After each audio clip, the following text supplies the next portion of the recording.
The when site, सबसे पहले आपने क्या करना है, नॉन वर्किंग हैंड, पेशेंट का नॉन वर्किंग हैंड, और उसमें किसी भी तरीके की कोई एलर्जी नहीं होनी चाहिए, ठीक है, कोई बर्न नहीं होना चाहिए, कोई डिसेबिलिटी नहीं होनी चाहिए हैंड में। सबसे पहले तो वो हैंड आप सेलेक्ट करोगे, ठीक है। उसके बाद आपने टॉर्निक्विट अप्लाई करना है या बाइंडर अप्लाई करना है।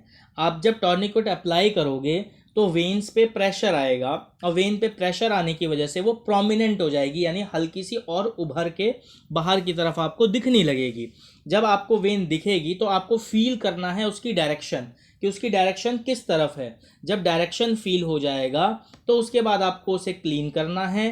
क्लीन करने के बाद एज पर पेशेंट जो आपने टूल इस्तेमाल करना है, जैसे मान लो वैक्यूटेनर हब इस्तेमाल करना है, या सिरिंज इस्तेमाल करनी है, या बटरफ्लाई निडल इस्तेमाल करनी है, जो भी आपको यूज़ करना है अकॉर्डिंग टू पेशेंट, आप उसको यूज़ करते हुए ब्लड को ड्रॉ करोगे।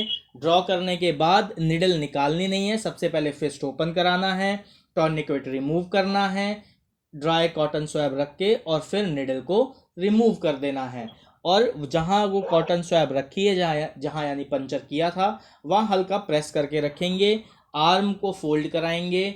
इन केस अगर उसने हाफ टी शर्ट कोई बहुत ज़्यादा टाइट पहनी हुई है, या उसके बाजू के पास आर्म के पास बहुत ज़्यादा टाइट हो रहा है, तो हाथ को फोल्ड नहीं कराना है, सीधा ही रखेंगे और वहाँ बैंडेज अप्लाई करेंगे। क्लियर हो गया कि साइड कैसे सेलेक्ट करते हैं, क्लीन कैसे करेंगे।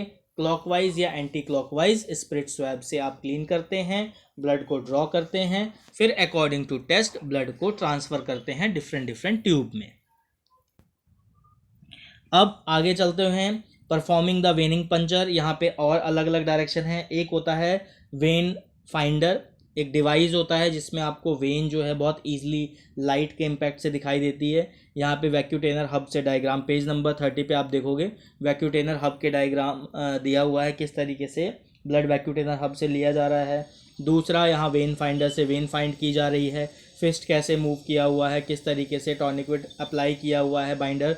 आप देखोगे मिडल क्वाइटल फोसा से 3 फिंगर की गैप पे बाइंडर जो है वो टाई किया हुआ है। परफॉर्मिंग द वेन पंचर आपकी अगर फुट वगैरह में करना हो तो किस तरीके से किया जाएगा।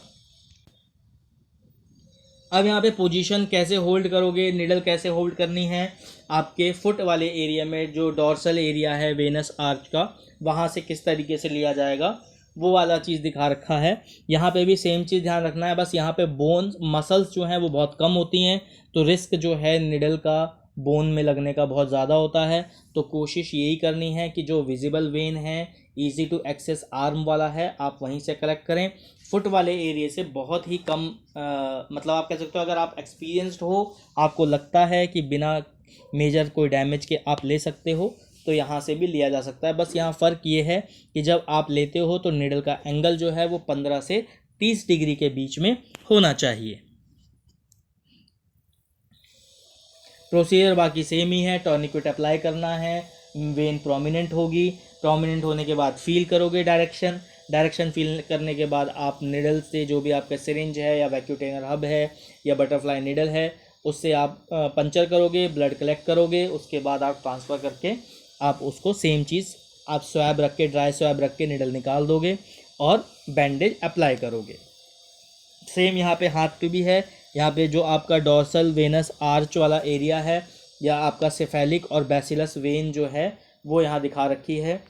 Diagram number page number 32, diagram first जो है आपका फिस्ट जहाँ लॉक किया हुआ है वहाँ आप देखोगे, और दूसरे में आपका जो वेनस और डॉर्सल एरिया है वो क्लियरली दिखाया हुआ है। आगे बढ़ते हैं हम, collect the specimen.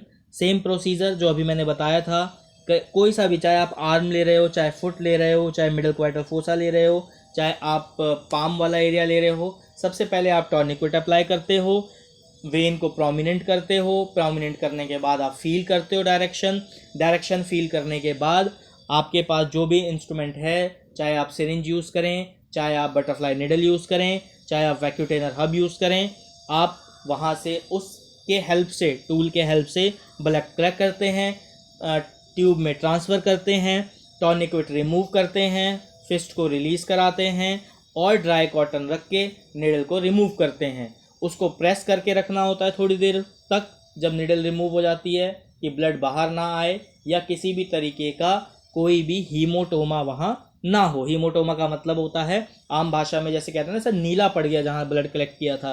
That means आपने वहाँ जो पंचर किया था वो पंचर सही नहीं हुआ, या जब आपने निडल निकाल दिया उसके बाद पेशेंट ने या अटेंडेंट ने उसके वहाँ पे रब कर दिया।